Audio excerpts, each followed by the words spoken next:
You could have a Catholic priest and a vegan and a North Korean walk into a bar, and none of them have anything in common with each other at all. But if one of them makes a dick joke, they're going to be best friends for life. Humor does have a particular function within society, and really it's a form of play. Now, play is one of the most crucial instincts of many species. You see lion cubs playing and bear cubs playing and human kids playing. It's a way of learning about the world without being serious about it, because being serious about it, so for example a bear cub or a lion cub actually going and hunting, is quite a dangerous thing to do and puts them at some peril. And it's similar if we have a serious conversation.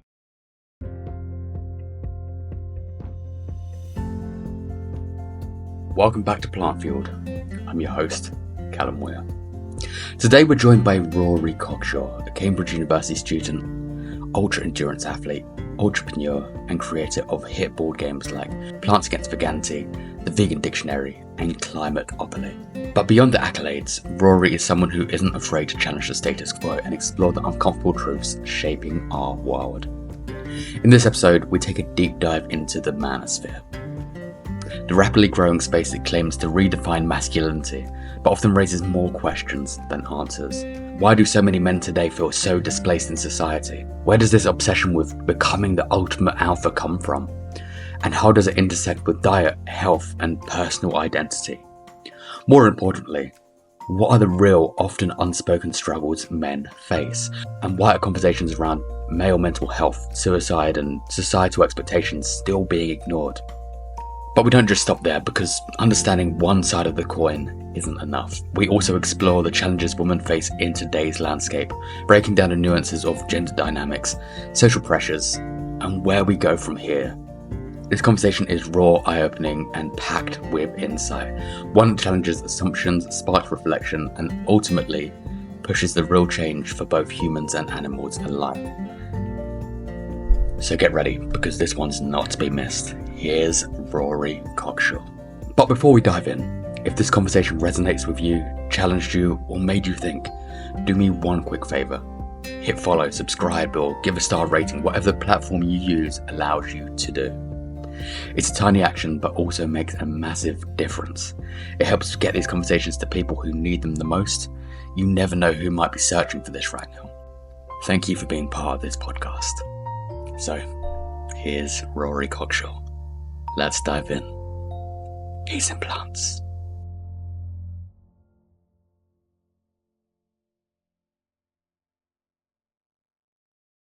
Rory, when prepping for this conversation, I did a deep dive into you, and you are a very fascinating human. You have a list of achievements and accomplishments that if I was just to give that list to somebody random and being like, hey, give this a time frame, people would assume maybe 10, 15 years. Yet I found out this large list has been done in such a short period of time, because I only just found out you were 23 years old, which is absolutely fascinating, seeing that most 23-year-olds are still trying to navigate the world.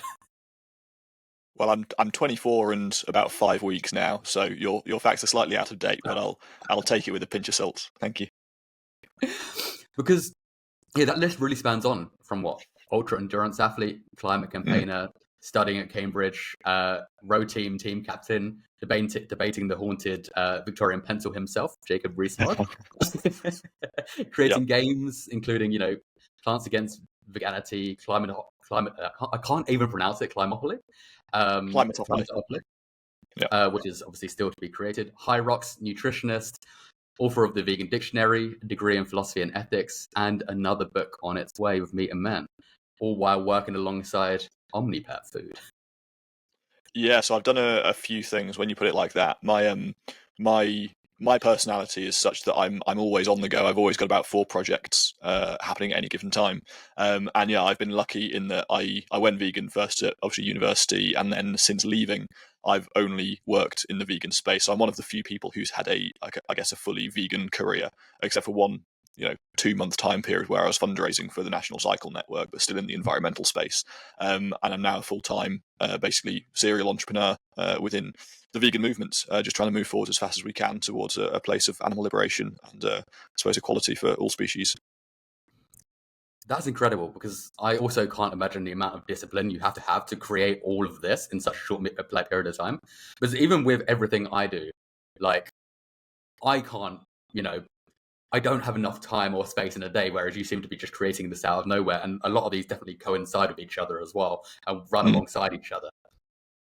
Yeah, for sure. It's a lot of it is just about mindset. I mean, you hear so many people online, the Chris Williamsons and the Ali Abdals and people that I followed for years in the YouTube space who are talking about productivity and min-maxing on your goals and all this sort of stuff. And I think I respect them, and a lot of what they talk about is completely true, but it has been hyped up. The only way really to achieve your goals is A, have a purpose, and B, have a purpose. Like, that's it for me, because I care so much about the vegan cause and have done since I went vegan about 5 years ago, 25th of January 2020.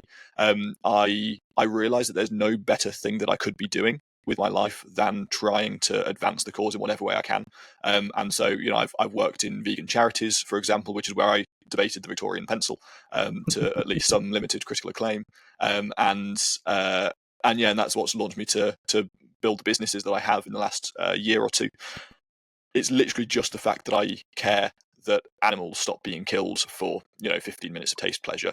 All the vegan cliches that we could bore the listeners to death with because they already know.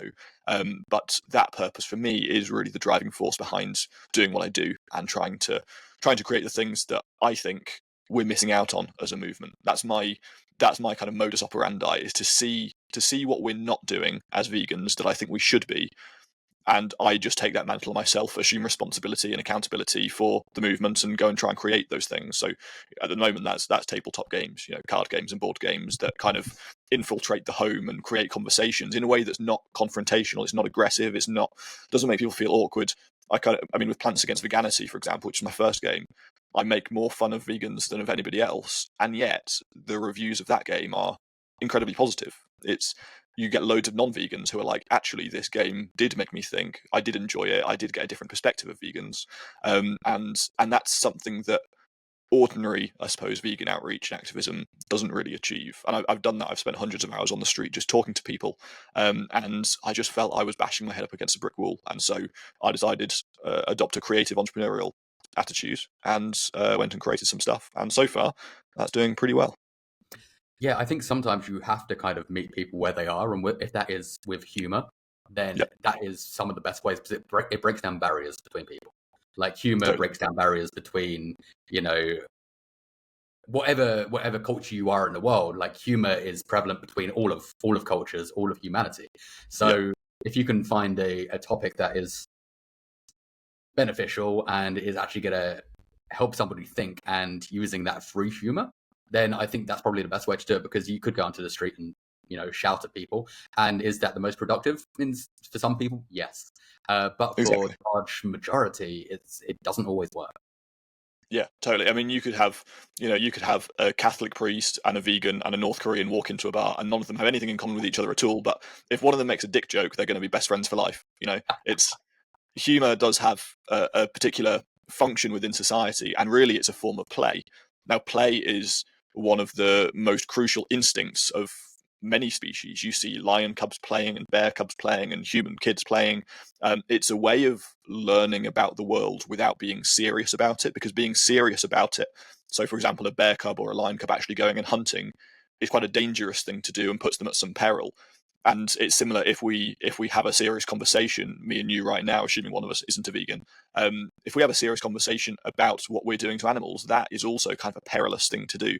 If you're out on the street just chatting to strangers and trying to get them to realize, they're killing hundreds of animals a year just by their life choices, that again is perilous for that stranger to engage in, because they are risking sacrificing their sense of self by engaging really seriously with this topic. And now we as vegans obviously want them to do that. But if we have a way around doing that by doing it a bit more playfully, by creating, in my case, card games or board games, or in other cases, people doing stand-up comedy and interweaving kind of a vegan theme in there and making people realize just how weird it is that we eat animals, that is a really good way of getting people to, I suppose, play with the topic, which for us might seem incendiary and wrong, quite frankly, that you're playing around the idea of killing billions of animals a year. But for that person, it might be what they need, because they need to be able to play with it non-judgmentally, to zoom out and take a bird's eye view and just look at the absurdity of what we're doing. and from that vantage point be like, oh, actually, I can see where those vegans are coming from now, rather than feeling attacked and like in peril with a standard vegan outreach style conversation. I think play is probably one of the most important things we can do, that we can harness to our advantage as a movement. You see, actually, other people are picking up on this as well. So, to take one example, Andy Shovel, who you might know as the founder of This, like This Is Not Sausages and This Is Not Bacon. He's actually gone on to found a charity called A Bit Weird. I'm not affiliated with them in any way, so it's not like a shout out. But I'm fascinated by the messaging that he's using, which is using humor, using comedy, talking about how the things we do to animals are just a bit weird. Not saying the stuff you're doing is awful and it makes you a murderer, even though that's literally true, and he probably thinks that in his heart of hearts. But he's doing what I'm doing in using comedy and humor and play to get a point across in a way that people can digest. So that's, I do feel the future of the movement hopefully is moving in that direction. And yeah, hopefully I can form a small part of that. Which is great, because I think the community itself, like the vegan community, the plant-based community, whatever people want to call themselves, can take itself way too seriously sometimes. Like, it becomes lack of humor because there's something so horrible behind it all.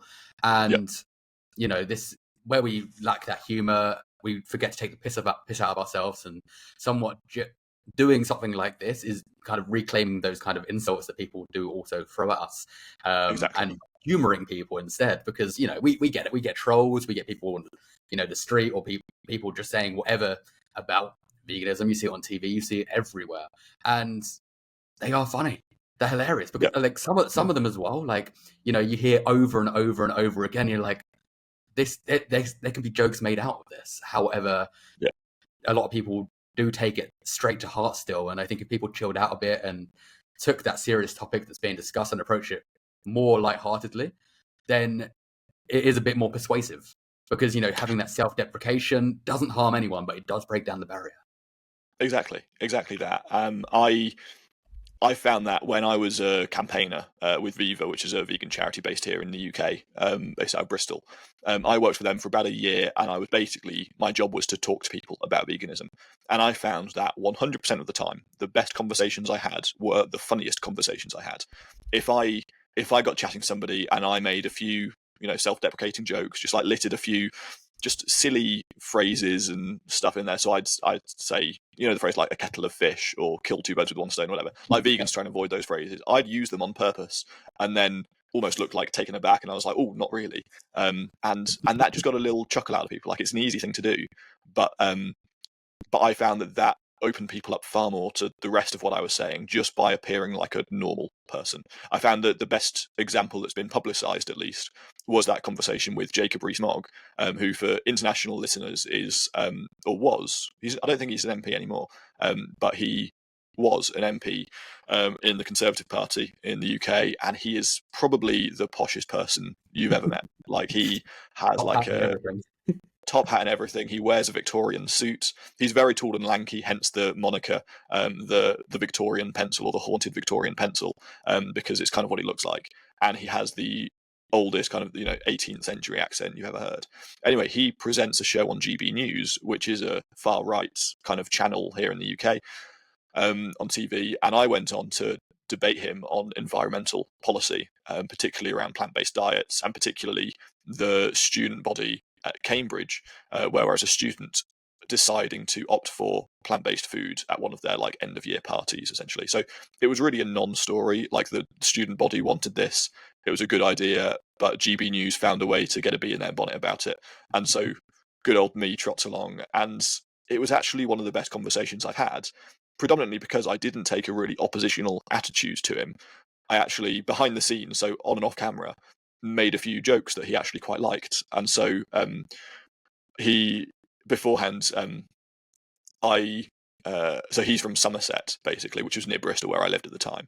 And I think afterwards I'd asked him if I could get a lift back home with him rather than getting the train in his limo. And he was like, oh, ho, ho, ho, ho. Like, really posh, like Jacob Rees-Mogg style laugh.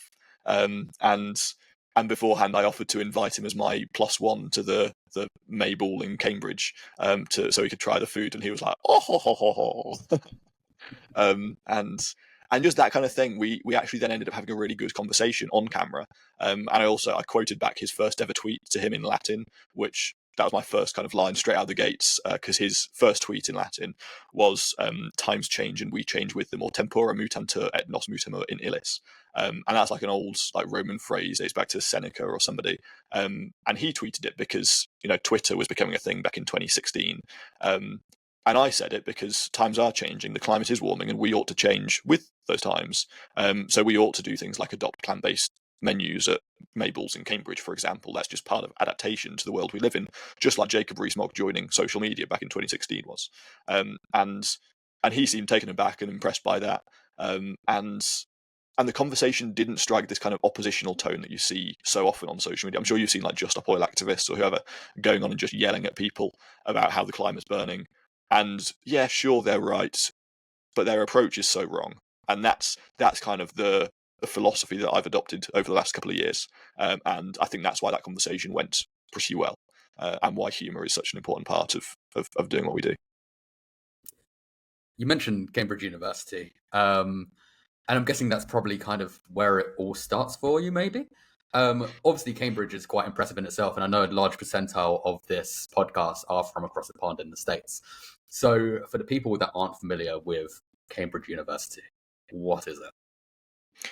So if we're talking about States-based listeners, Cambridge is probably MIT. They're about the same place in the World League tables of university rankings. It's basically a posh old place where lots of fancy students go along to. I left Cambridge as soon as I possibly could. After 3 years, got my bachelor's degree and just got out, because I'm a bit skeptical nowadays about the value, I suppose, of higher education, in that I think a lot of stuff you can do without being higher educated at all.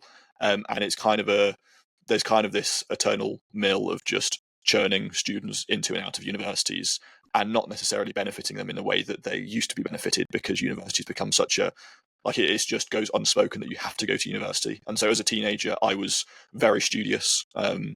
Before that, I was incredibly not studious until about the age of 13. Before that, I was a terrible child, the worst in the class, and had a whole rafter of behavioural issues that went unaddressed until I discovered I actually really like maths. And I still tutor maths to this day. I'm a maths tutor by evening, because I just love the subject. I love the logic combined with like creative problem solving, and I think that's what I take into entrepreneurship and advocacy as well, is being creative with the approach you take to something and then following it through to its natural conclusion. And that is how I got good at maths, and it's how I build businesses as well. It's all the same skill set ultimately.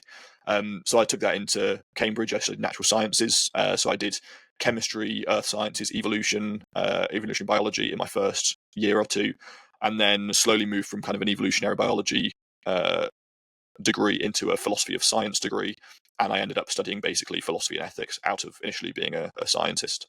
I'd gone there because I'd done particularly quite well in some national competitions, so chemistry Olympiads and maths challenges, and was I think I came second in the country in physics and about 20th in chemistry when I was in sixth form, and so really liked that kind of thing. But I just realised I didn't want to spend my life studying just one class of molecules or one particular star in space somewhere. I just didn't want to do that one really obscure form of like algebraic group or whatever in mathematics. I just felt like there's, to excuse the phrase, there's bigger fish to fry, and in particular I wanted to go and do something about the fact that people are killing animals in such numbers. That to me strikes me as so much more important than anything I could study academically. And so yeah, went to Cambridge, really enjoyed it. I was president of one of the student bodies there. Just had a great time, a brilliant 3 years, and I think my approach to it was pretty much perfect, in that once I got to Cambridge, academics was no longer the focus of my life. I focused more on extracurriculars, on building up who I was as a person, on getting those soft skills that you kind of need to function in the world, rather than just getting even better at maths, which nobody needs, to be quite frank. And then I left, worked in the charity sector, worked in a vegan pet food startup, which just last week went on Dragon's Den. I did say, yeah. Yeah, and then started my own business last year, and here I am.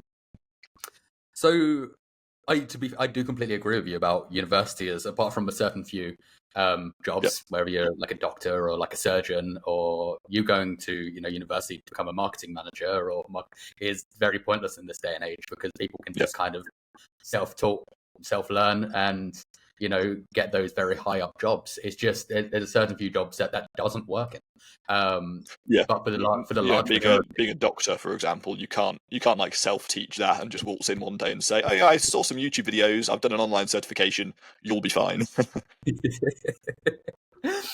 So obviously, with you diving into studying ethics, philosophy, was that turning point for you that has kind of like led you on that journey to create such an impact?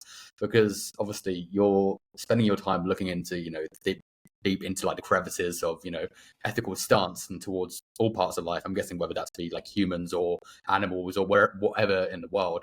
Having those more ethical stances, does that give you more of a well-rounded view?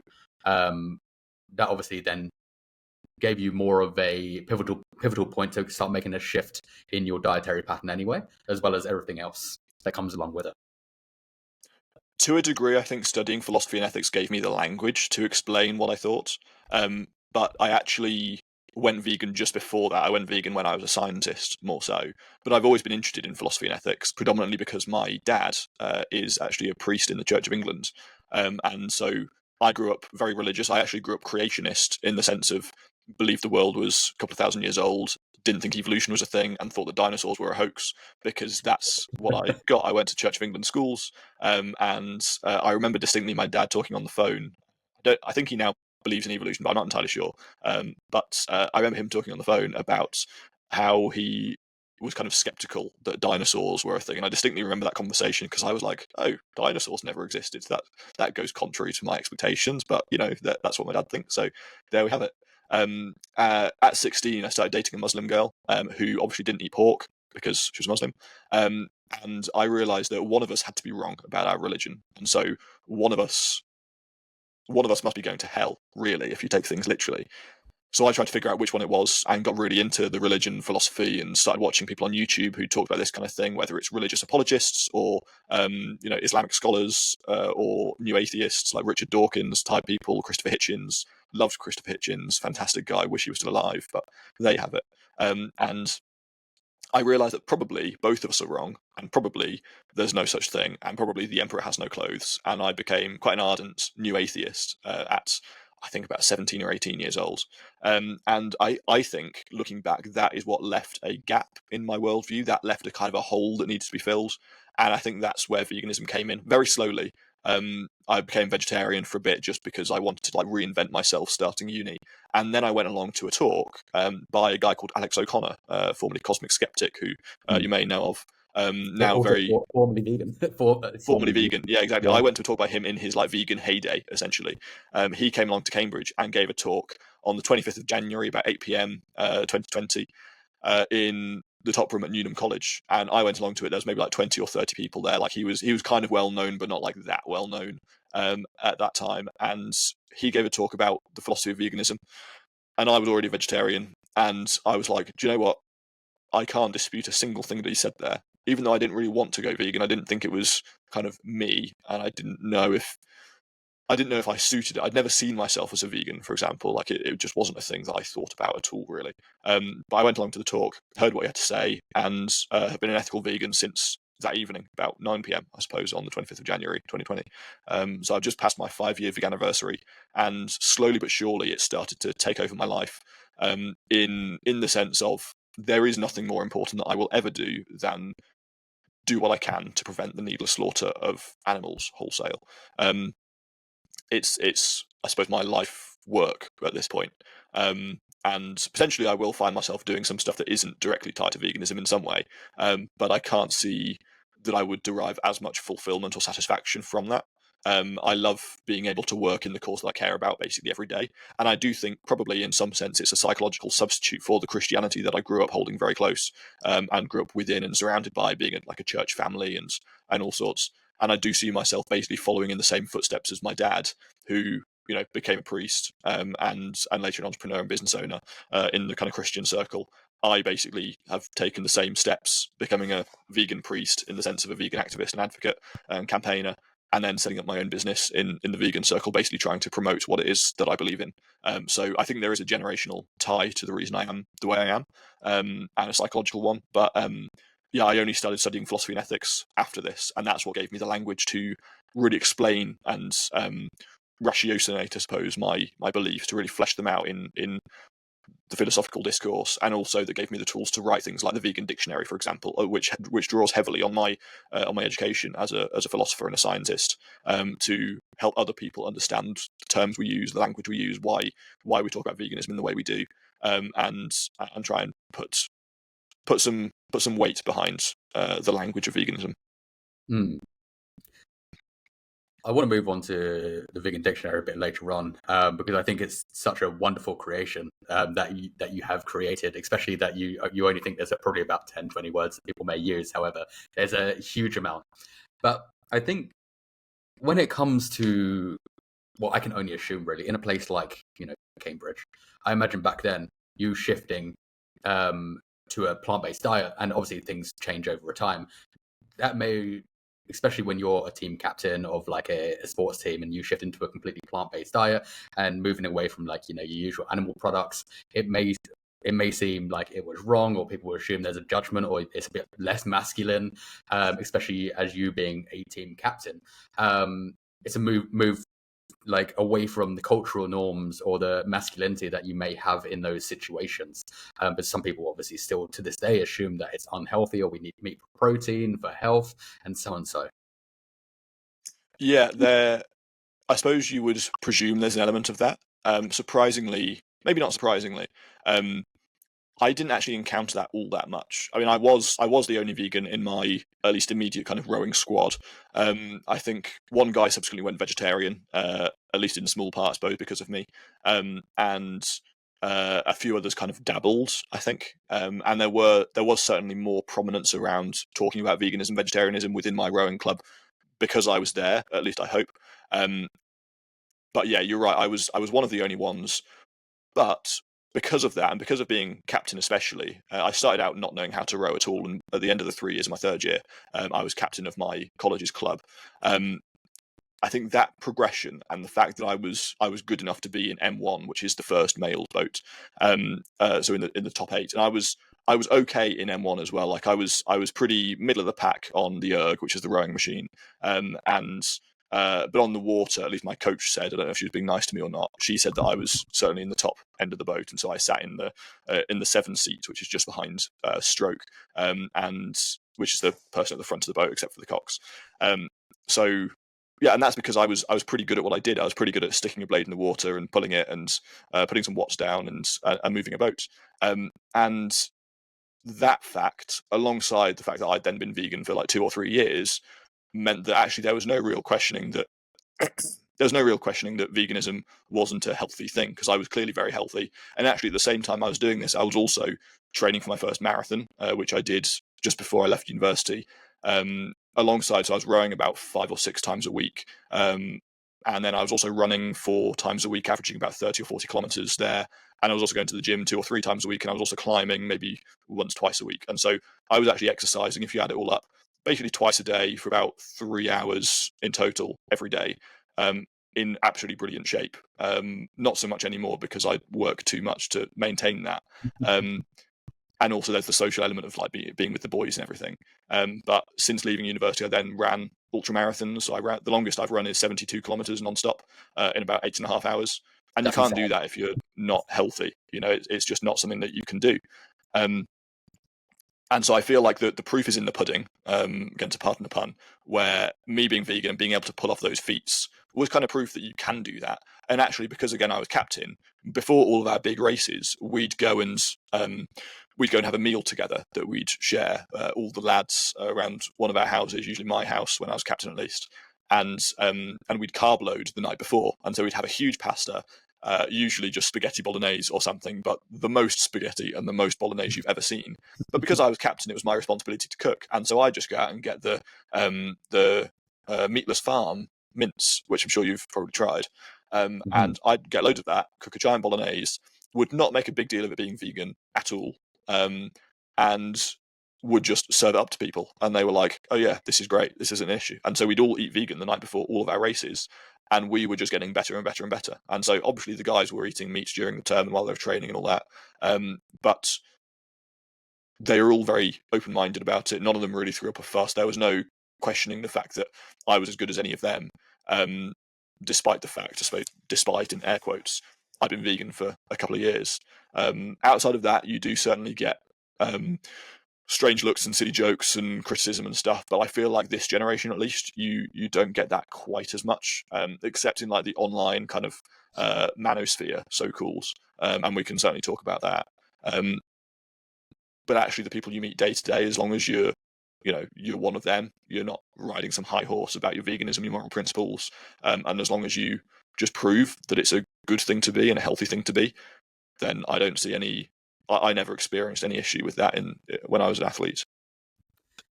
You mentioned the manosphere, which is definitely one of the big tropes that I have at the moment, that it does annoy me. Because obviously, we are in a very female-led movement, and the large percentage are female, and there's still this large percentage of men that think that you need meat, eggs, dairy to be healthy, and this is very much more based around men than it is, and there's a lot of like masculinity tropes ingrained into that view, and I'm just trying to wrap my head around it, and I don't why it's still seen as such a manly thing to do, but I think it is because it's so ingrained into our culture. And I think as well, you see a lot of people online that are big influential people,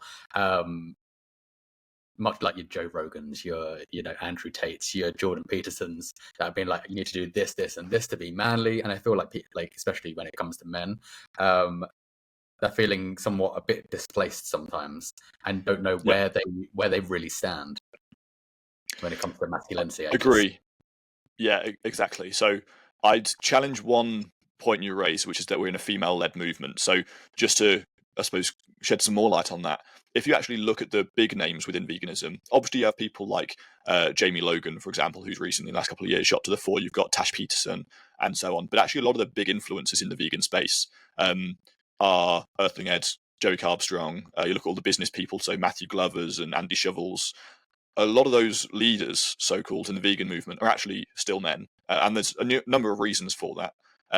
Men, I suppose, either more naturally or because they're more socialized to do so, do take up leadership roles because they're kind of, I suppose, riskier roles, and men have a psychological predisposition to taking on risk, and are also socialized into those roles more so than women are.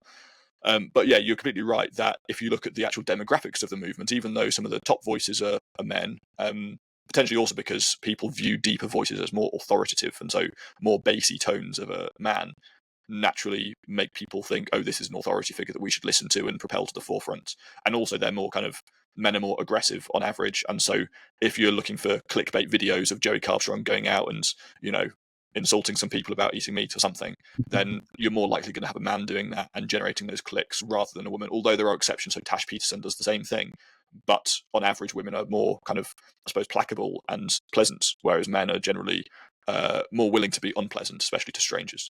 So it's a bit mixed, but yeah, if you look at the actual demographics of our movement, 85%, so that's 5 in 6 people who partake in veganuary in recent years have been female.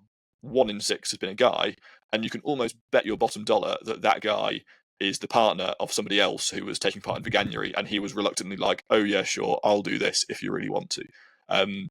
You can tell that there's a lot more behavioural inertia, by which I mean unwillingness to change on the part of men than on the part of women. Now, the question is, why is that?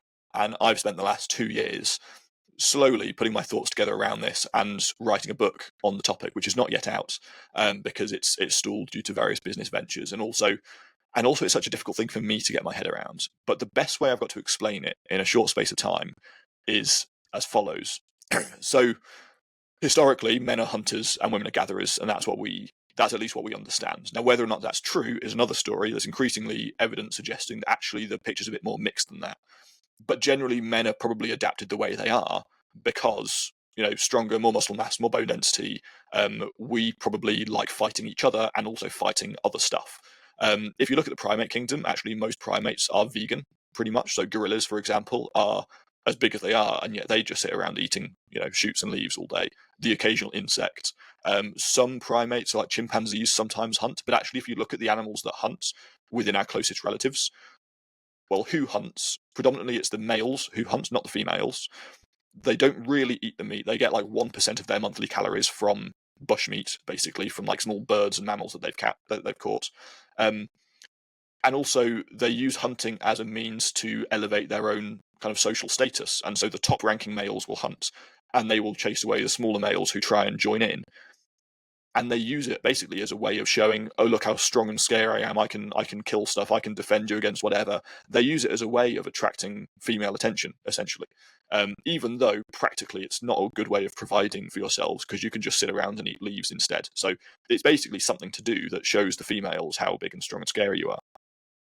Arguably, it's the same in human culture right now. Now, because of those two things, there is this concept that I've invented and never really publicized, which is called the currency of suffering. So obviously currency is something that you give and take in exchange for goods and services, and we all learn that in GCSE, whatever it is. But that's the interpretation we've got. But currency doesn't have to be monetary. It doesn't have to be £5 and £10 notes or dollars or whatever. Currency can be all sorts of things. And so this currency of suffering is the idea that men more naturally gravitate towards situations that are dangerous and risky and more willingly take on the potential of injury or catastrophic death in order to save others from something. Look at the Titanic, for example. So the men stayed behind and got the women and children on the lifeboats. Now, why is that? Well, evolutionarily, it's because males are more predisposed to take on roles of I suppose receiving suffering, but also dishing out suffering to others. So in the sense of fighting or hunting or whatever. Now, we don't really do that anymore. Like, me and you can just go down to Asda or Tesco's or whatever you have in Bali or Australia and pick up your food and go home and just cook it and go to work and sit in an office chair all day. And that's kind of the world we live in now. And so why is it that men have gravitated so heavily, especially in recent years, towards this idea of, like, to be a man, you have to eat meat? Like, the manosphere is so steak heavy. You listen to any kind of even vaguely right-wing podcast, and they're all sponsored by these, like, beef companies and stuff. Like, it's Jordan Peterson has nothing to do with nutrition at all, and yet only eats beef and salt, right? So, and water. Like, it's so prevalent, and I think the reason for it is because we are reverting back on this currency of suffering, even though we don't really undertake the same kind of intense labor of hunting and stuff anymore. We are naturally pulled towards meat products because they do embody suffering. Like, they do embody that kind of tribal idea of, oh, we've got to give and receive suffering in order to be a man, in order to provide for our families. And so it is actually the very fact that I think beef causes so much suffering to a cow that attracts men towards it in particular. Now, women aren't driven in the same way. Women aren't dealing in this currency of suffering so much. By and large, women are more caring, more sociable, more empathic than men are. But I think we, as a sex, are particularly drawn towards meat products because we feel like dealing in this currency of suffering is what we've always done and what we've got to continue to do. There's also ideas about protein content and all this, where you've got to be big and strong to be a man. But then why do you need to be big and strong? Well, it's because you can then mete out suffering to your opponents. You can beat people up and so on.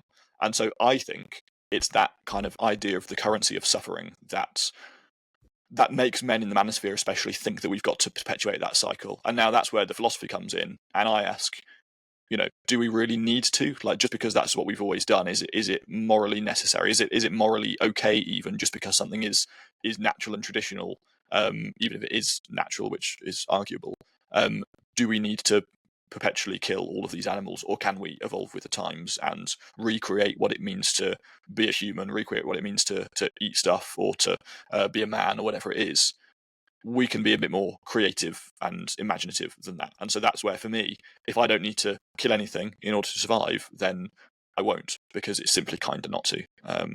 So I think it's high time that we reinvent this concept of, to be masculine, you've got to eat meat, and we apply a bit more of our human bestowed brain power to the problem than that. Yeah, because I think, especially with all that in mind and people being very lost as well, that this has also, sparked a whole load of, men that are now biohackers, I guess, to look more manly, to look more alpha, and like, you know, especially in their 30-second reels where they wake up, you know, whether that be like infrared light, saunas, ice baths, cold plunges, sunlight therapy, then exclusively only eating red meat and fruit and then organs. And it's just kind of spanned out of nowhere in the last, I would say the last year more than anything. And I feel like that is where, you know, people have, you know, felt a bit lost within that movement and just want to reclaim that kind of that masculinity that they assume is not there anymore. However, it is still, but it's just been this story that's being told that we're all slowly losing the masculinity over and over again, to the point that people are trying to find their way, climb that ladder and get it all back. Exactly, yeah. And I mean, if you look at the stats, there is a pretty dire crisis for men around the world. Like, it is true that, you know, in the US, UK, Australia, wherever you want to look, men die of overdoses more, have more addiction problems, are more homeless, are more often the victims of crime. I mean, 7 out of 10 homicides have male victims. 9 out of 10 have male perpetrators. But it's always the victims who are kind of the most important story, right? And so if you look at whether you're walking down a street, you're actually more likely to be attacked and mugged if you're male than if you're female, even though we often think it's the other way around. Boys do worse in school, go to university less, are more unemployed. If you look at the stats, it's actually not very good. And if that were any other demographic, in fact it often is, so like black men, for example, then we're like, oh yeah, that's a real problem. But if you look at men in general, I do think that men feel very lost because they are at the receiving end of some pretty awful statistics, just as women are. So, you know, if you look at sexual assaults or rapes or kidnaps or whatever, then, you know, women come out trumps, I suppose, in a bad sense. But because of that, and because of the fact that nobody really talks about it or cares about it very much, except for the manosphere, that is where men kind of find their purpose, I suppose. They feel all of these things, they feel all these injustices that are things like when parents split up, it's almost always the mother that gets custody of the child, even when that's not the logical or the right thing to do. It's very, very difficult, and we experience this in my own family. It's very, very difficult for a man to have custody of his kids, and so that is a problem that lots of dads feel. And if nobody talks about that problem, except for the people who say that in order to reclaim your place in society, you've got to eat meat, then you're probably going to believe them because they've struck true on everything else that you think about the world. And if they're now telling you, oh, you've got to eat tallow fats, you've got to eat bone marrow, you've got to eat eyeballs and scrotums and all sorts, then you're probably going to be like, oh yeah, actually I do need to do that in order to regain my place in society. I want to go back to how things were, almost. And a lot of men do feel, rightly or wrongly, that women's rights have gone too far. I don't think they have, but I do think that we're not talking enough about the problems that men are facing as well. Like, it's a two-way street. I just want equality. I want egalitarianism for everybody, equality of opportunity and all that jazz.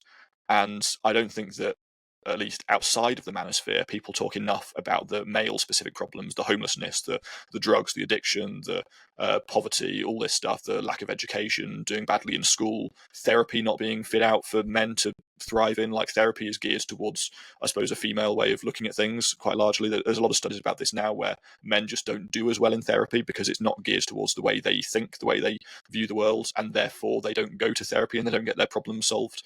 And so this is a place where if the only people talking about these problems are also telling you, oh yeah, you've got to eat loads of meat as well, then obviously these men are gonna fall back on that and start eating loads of meat. I think we need to reclaim that as vaguely progressive people, or as vegans, or as climate friendly people, or whatever. We've got to start being like, oh, actually, we do see that men have these unique struggles that we're not talking about enough.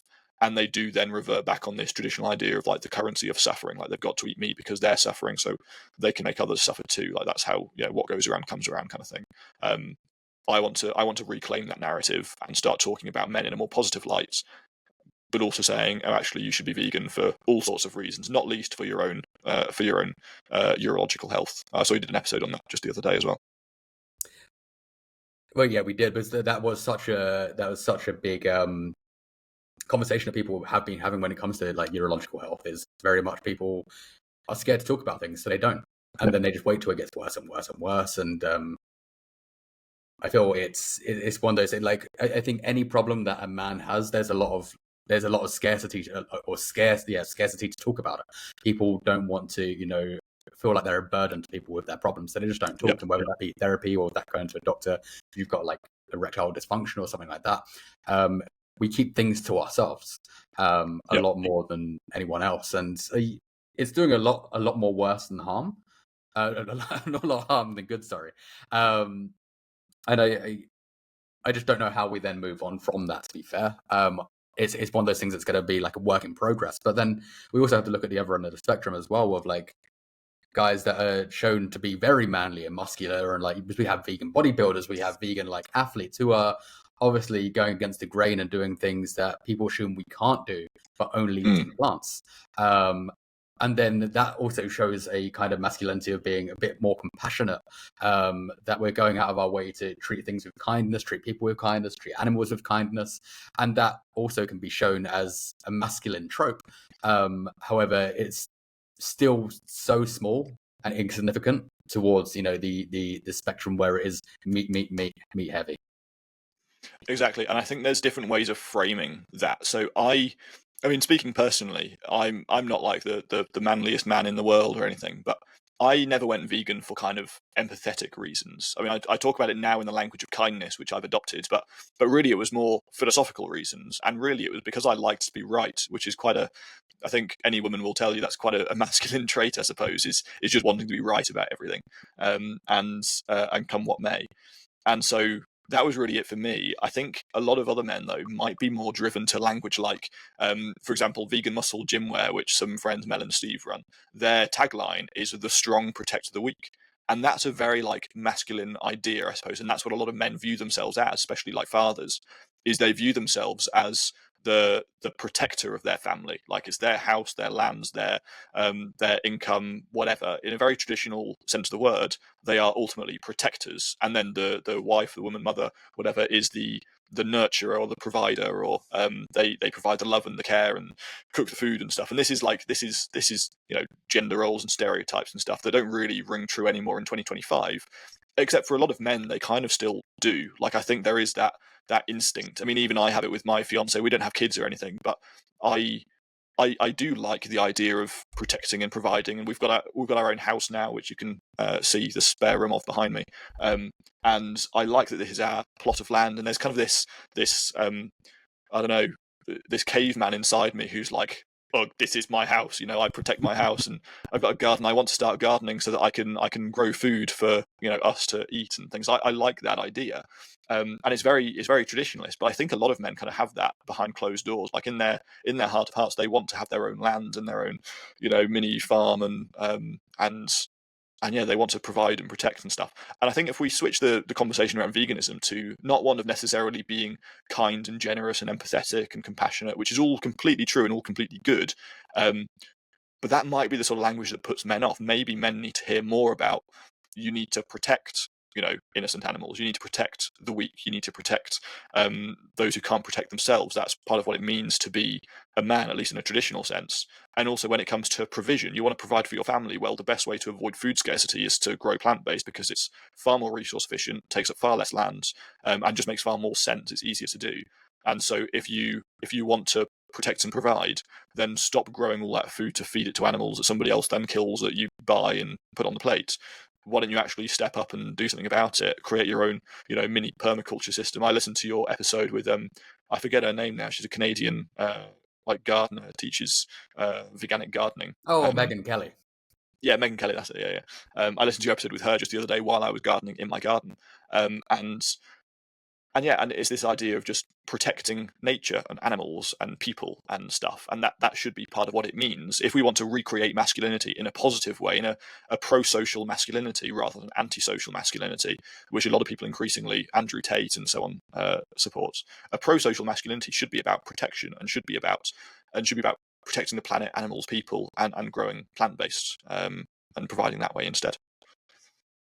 Oh, I couldn't agree with that more. And I think as well, especially that there's, as you mentioned, like a lot of people are very much, going about their day, and, there's not a lot of like, masculinity going on anyway. Like, going into a supermarket and just buying your meat is not the fundamentals of like what it would have been to be like, back in the day of like caveman. It was literally like, hunting, it would be like gathering, it would be a mixture of different things that would have made you that man in comparison to what it is today, where we're going down a supermarket and just, picking up a slab of meat and cooking it at home, which is very different in the world we live in 2025 to what it would have been. And like, yes, I could see if we were living a few 100,000 years ago, or people were still to this day hunting the way it used to be, I wouldn't have so much of an issue with it.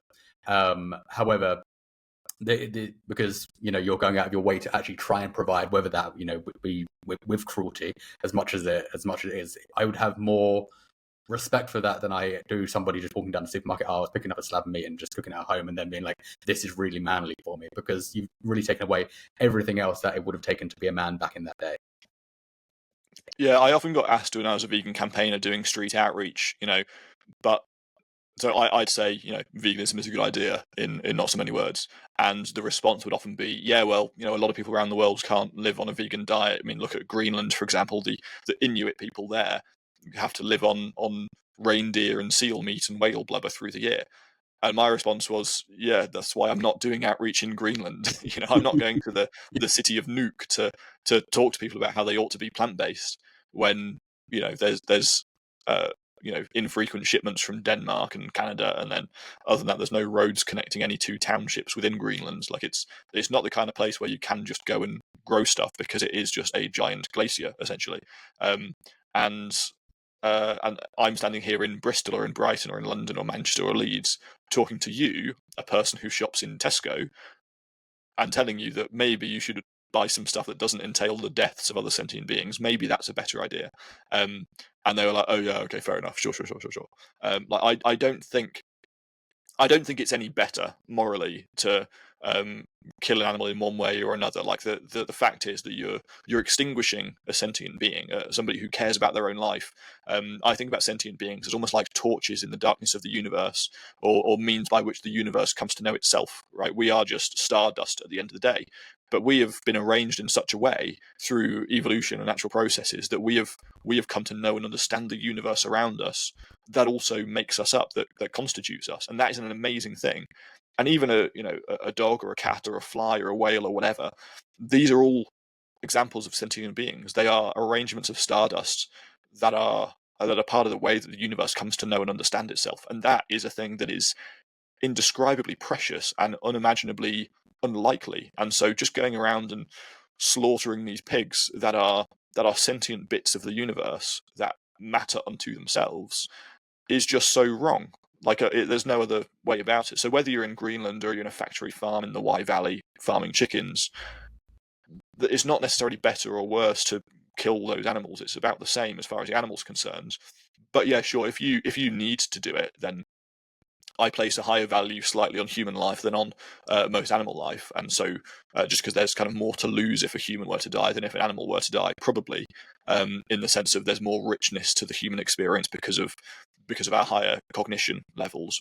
But it's not that big a difference that one human life is worth, I don't know, like 1 million cows or something. Like there's a ratio in there somewhere that's not as big as most people think. And so so the philosopher Shelley Kagan talks a lot about this, about the hierarchy of life, and like, yeah, humans are probably at the top, but if you can just eat plants, then just eat plants, because there's no reason to kill anybody as far as he's concerned. So yeah, I'd agree with you in a caveated sort of way that I have slightly more tolerance for killing animals when you need to kill animals, but the fact is that 99.999% of us just don't need to. Oh, exactly that. Like the majority of us don't need to, and it's not like, as you said, you're not going to like a glacier in Greenland. We're not going into like a small tribe in the middle of the Amazon and being like, "Can you please stop what you're doing and eat some lentils?" No, it's very, that's also, it doesn't help the cause in any way, shape, or form, because it's not going to make that much of an impact in comparison to you talking to somebody, let's say in Bristol, or me talking to somebody in like Australia. Like at the moment I'm in Bali, and like me trying to change a whole entire culture over here isn't really going to shift anything in comparison to these big major cities that do then have a more global impact on the rest of the world over time. Whereas me like saving a small pig in Bali doesn't have the biggest of impact, or nobody actually cares over here, because it's such a nothing thing for the Balinese community. I don't think it's the Balinese who are driving climate change, I have to say. Yeah, exactly that. It's very much us chopping down these kind of like the rainforests to, then feed the animals that then we are killing, which is just, it's not sufficient in any way, shape, or form. We're just heating up the planet that way. But the vegan dictionary. The vegan dictionary is, I didn't realize there was that many words that we needed to know. Or what was there a rhyme and a reason to have a need to create this? Yeah, so the Vegan Dictionary contains 624 words, with an average about 100 to 150 words in each definition. So it's about a 70,000 word book, which is about the size of an average novel. And it all pertains to veganism in various ways. And so the terms that are included in there are anything from nutritional science, which of course you're very familiar with. So things like selenium and how much do you need in a day, and B12 and where do you get it from, and all these things. And right the way through to agriculture, so different processes by which crops are grown or animals are slaughtered or whatever it might be, through to organisations, whether they're vegan organisations or things like the National Farmers Union. There's people, so Earthling Ed, for example. There's also philosophy and ethics and society and culture, from the history of veganism, people like Lizzie Lindaff Haggerby, who almost nobody knows about, but undertook the world's first documented investigation into animal rights abuses back in about 1903. There's just everything that you kind of need to know or might ever need to know as a vegan. So arguments for and against veganism are all in there in alphabetical order. It's just everything. So this is the compendium of my kind of 5 years experience of being a vegan, which is not the most experience in the world, but I combine that with my background in philosophy and ethics from the University of Cambridge, in science and chemistry, biology, evolution, my background in studying plant-based nutrition at the University of Winchester, and also just on the street campaigning, entrepreneurship, starting businesses, and doing all this. I kind of tied all that experience together into a book that I'd hope I could give anybody, vegan or not, and it would increase their knowledge of veganism and, of course, their vocabulary around it and their proficiency in debating and discussing veganism about 10 to 100 times, depending on who it is. I've tried to include words in there that even I barely knew at the outset, but things like mammalomorphism, for example, as a kind of parallel to anthropomorphism. It's a really important concept when we're talking about the ethics of anthropomorphizing animals and saying, well, actually, the concept of anthropomorphism itself places humans on this pedestal that we don't necessarily need to be on. We could also consider ourselves as mammals, which is what I was doing when I was talking about how other primates are basically vegan and just hunt for showing off, essentially. If we understand humans through an animal lens, through a non-human animal lens, like mammals and other primates, that is just as valid as viewing animals through a human lens. And so understanding ourselves as animals places us in this like ethical context that starts to make a lot more sense when you say, actually, other animals don't deserve to be killed. And so there's a whole plethora of concepts like that most people don't know about or talk about, but help us to put better terms to our beliefs, and talk about them in more kind of erudite, educated, and vocabulous ways, I suppose. As the obviously movement progresses over time, so there's always going to be new terms that pop up. Yeah. So I'm guessing this kind of then creates a need for volumes 2, volumes 3 later on down the line, but there's always going to be new words that come up, because it wasn't until about half a year ago when someone went on Joe Rogan and talked about crop deaths that then crop deaths became like a mainstream thing that everybody seemed to know about all of a sudden. And I'm assuming that's probably part of the book anyway, is crop deaths. Yeah. Which is just a whole other issue in itself, and it's something that we can't get away from. It is what it is, but it's not as bad as people make out, because it's not it's not intentional harm, it's unintentional harm. But with that yeah, where do you then stop with these words? Because it's very much there's always going to be terms that are always going to be cropping up. So is that just going to be like in the form of new volumes, or is there just going to be like a PDF link to new absolutely like new words that come up? Because there must be like only 2 or 3 words a year that seem to come up out of nowhere, I guess. Yeah, I mean, they're called neologisms, which are newly coined terms, right? And they happen all the time. Famously, in, I think, 2014, selfie was the word of the year in the Oxford English Dictionary. And selfie was, at the time, a pretty new word. And you see these things crop into existence all of the time. And yeah, especially in the vegan movement. I mean, the most recent one I can probably think of is the term meat flake, right? Which builds on the idea of a snowflake as like a progressive woke type.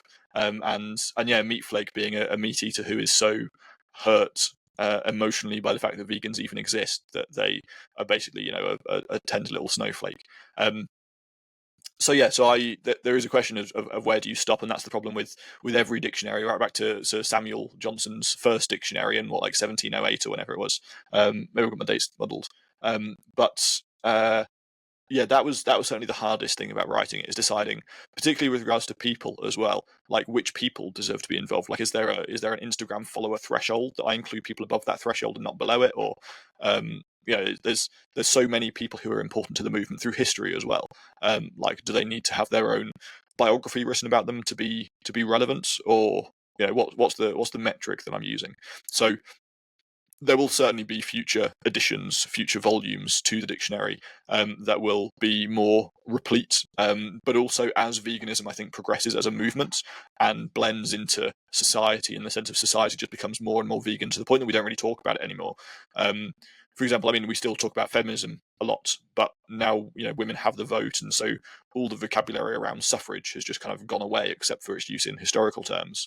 We don't have suffragettes and suffragists anymore, and I think in the future we won't have vegans anymore. We'll just have people, and people by and large just don't eat animals, because why the hell would you?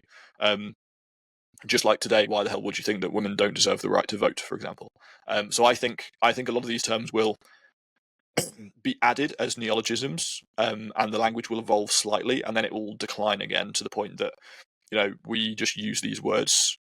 We've used these words to death, basically, and that the movement eventually just becomes successful, and we no longer need to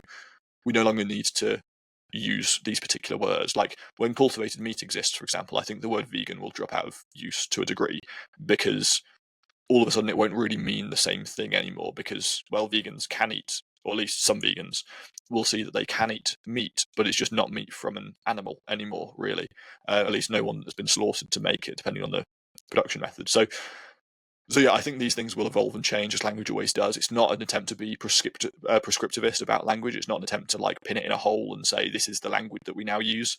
It's more a documentary record of where we're at with the movement right now, and that will certainly change in coming years. Have you put yourself in? No, I've not. Except, I mean, I'm on the front cover. Not a picture of me, just my name. And yeah, well, I don't think I needed to. I don't think I'm famous enough quite yet, but maybe this podcast will pay some dividends, and I'll deserve to be in it next year. Fingers crossed. And then we have the one I can never say properly, which is climatopoly. Yeah. That's the one. Which I'm guessing, seeing that Plants Against Veganity is very Cards Against Humanity, this is, you know, a take on Monopoly in some way, shape, or form. It is, exactly, yeah. So climatopoly is, you can imagine it as kind of a traditional economy-based private property creating board game. You move around and you you exchange goods and services and build stuff up, but it's got a few twists. So it is climate themed, of course. So the cards will be things like just stop oil activists, blockade your work, pay £50 or something.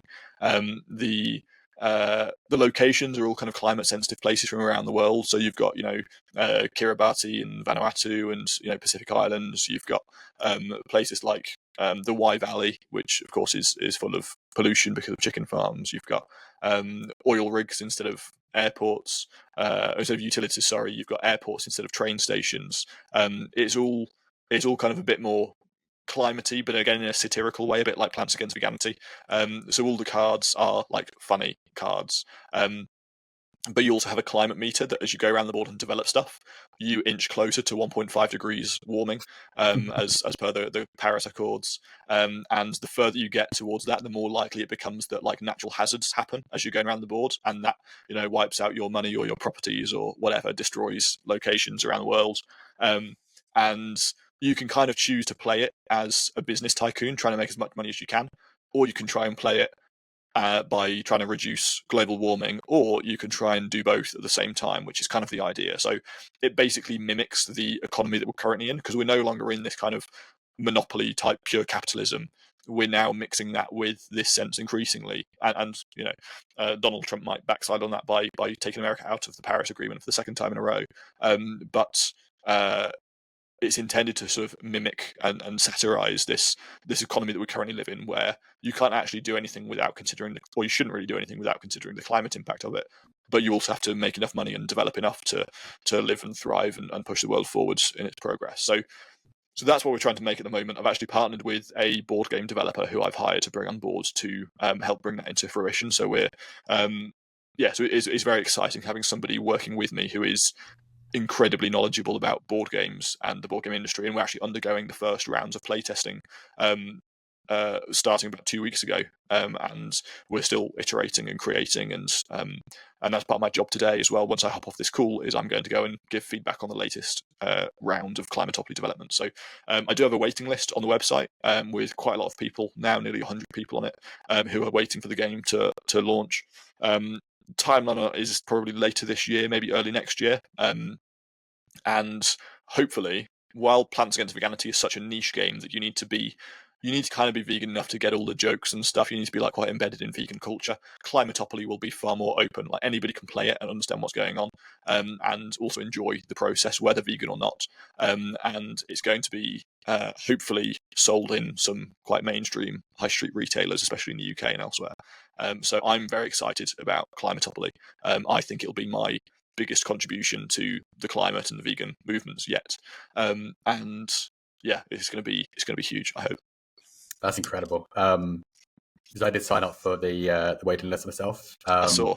Yeah, I was. But it's such for someone that played or uses Monopoly as actually a pastime. I know some people absolutely hate it, and it's one of those table turning kind of throwing the table across the room games. I love it, and it's one of those things that me and my friends, when I am back home, play on a regular basis with multiple different versions. So having something like that that's actually intuitive and educational about the climate as well is so much better than buying Mayfair. Exactly. Yeah.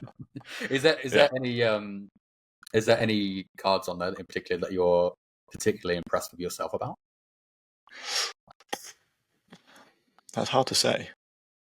I don't want to spoil too much, because if I spoil too much, it might change in the final game. So, yeah, because we're still iterating. I don't want to give away too many secrets about it. That's the idea of the game. I do really like the JSO activist make you late for work card, which is the one I've taken to always telling people, because I'm fairly certain that's going to go in the final version. Yeah, there's going to be a lot of stuff. There's going to be people like private jetting around the board and increasing the climate meter, but just zooming off to any location they like, and all this stuff. So it is going to be fun. I can't wait. I'm looking forward to it. And after this game, Plants Against Veganity, which I assume at some point will have more and more versions, much like the Cards Against Humanity versions, and the Vegan Dictionary. Is there more games to come? Because I feel like you've already got 2 down. There has to be a third. Yeah, so between now and Climatopoly, there will be another game launching, which I've not actually publicised at all yet. But should I publicise it now? I might as well. It is a vegan stereotypes top trumps, essentially, where the cards are people like Carnivore Carl, Bacon Bob. We've got Dr. Peter Jordanson, and then we've also got people like Earthling Ted in there. We're going to have Vegan Val and various, just like, it's all kind of alliterative and silly, and they've all got silly description around them. So Bacon Bob, for example, he's the guy that first invented the method of commenting a picture of bacon under a vegan's post on social media. So he's patented that, and that's his character description. And your parameters are things like your moral fiber, your actual fiber intake, your protein daily. You've got silly things basically, and it's 32 cards, and obviously just plays like normal top trumps, but with all these silly vegan stereotypes. And the reason I'm creating that is also because Plants Against Veganity is very funny and very popular, and not very kid friendly, because there's cards in there like giving blowjobs for the protein or something, and so so a lot of people have wanted me to create a game that's more for kids that can get across these like vegan messages, but in a funny way that kids will enjoy and kind of understand. And so so I've created these funny little artworks for each of the characters, very cartoonish, very silly. And hopefully I'll be launching these top trumps in potentially end of March, early April, sometime around there, depending on how long they take to make and ship to me. So I'm just partnering now with a printer, and I need to do some final bits of design work on it, and then vegan stereotypes top trumps is going to be brought to market. I don't think it's going to be as big as Plants Against Veganity, but I do think it's going to be a very funny kind of extension pack. I cannot wait. That sounds incredible. You're reliving my childhood with newer versions of the games that really really delve into the life I'm living now. Yeah, exactly, and that's part of it. See, because there's a reason that I'm, I suppose, unoriginal. So the first game I made was based on Cards Against Humanity. The second game is going to be based on Top Trumps, and the third game based on Monopoly. And these are some of the most played games in the history of mankind. But the reason for that is essentially that it is so important to grasp these aspects of culture that kind of mean so much to people, and reinvent them in ways that are very recognizable and very satirical and funny, but actually get across important messages. If I were to create something completely from scratch that makes no sense to anybody, there's no kind of precursor to it, it's just like a unique board game. Obviously that's how most board games work, and that's good. But if they say, oh, it's this new vegan board game, they're going to be like, oh well, nah, that sounds weird and probably not very fun. But if I say it's vegan Cards Against Humanity, or it's climate Monopoly, people are like, oh yeah, that actually, I know what that is, and that sounds curious enough that I already understand it, I already know it's going to be good, but it helps to get across that vegan message. And so that's going to be the next thing I make. Eventually I will branch out into, I'm hoping for like a quite a unique game maybe in 2026 called Sanctuary, which will be you are tasked with looking after a animal sanctuary, and it's like drawing resources, and events happen, and you're building fences and ploughing fields and looking after animals, paying vet bills and managing volunteers and stuff. And it's like a cooperative, family-friendly board game, which could also turn into a mobile game. So eventually there will be some more like unique things out there. But for the time being, I'm basically taking the culture that already exists in the tabletop space and reinventing it, reimagining it as a vegan. Incredible. I absolutely love that, and I can't wait for all these games to come out, and I can't wait to play them, because I have luckily played Plants Against Veganity when I was back in the UK. One of my friends had it, which I was like, amazing. Had a great time, and it was quite refreshing to actually have a game that really delved into what I have to live through on a day-to-day basis. But also at the same time, once you've played some of the games like Cards Against Humanity various times, you kind of, the jokes get old, whereas this was something brand new, refreshing, and absolutely incredible game. But please, Rory, it's been an absolute pleasure. I think I could speak to you for another few hours, but I do know that you've got another call to go to as well. However, where can people find you if people want to, go buy the games, if they want to find out more about you, if they want the vegan dictionary? Where can they find you to buy all these things? So head to thisisnotagame.co. Just thisisnotagame.co. Everything's on there. We're also on Etsy, on Amazon, but you will get things slightly cheaper through our own website, because Etsy and Amazon don't steal all of the fees. So thisisnotagame.co has everything on there. Or on social media, go to @thisisnotagameco, and you'll find all of our stuff lovingly listed on TikTok, Instagram, and Facebook. Amazing. Rory, thank you so much for being here. Grateful for you. Thank you very much, Callum. Enjoyed it.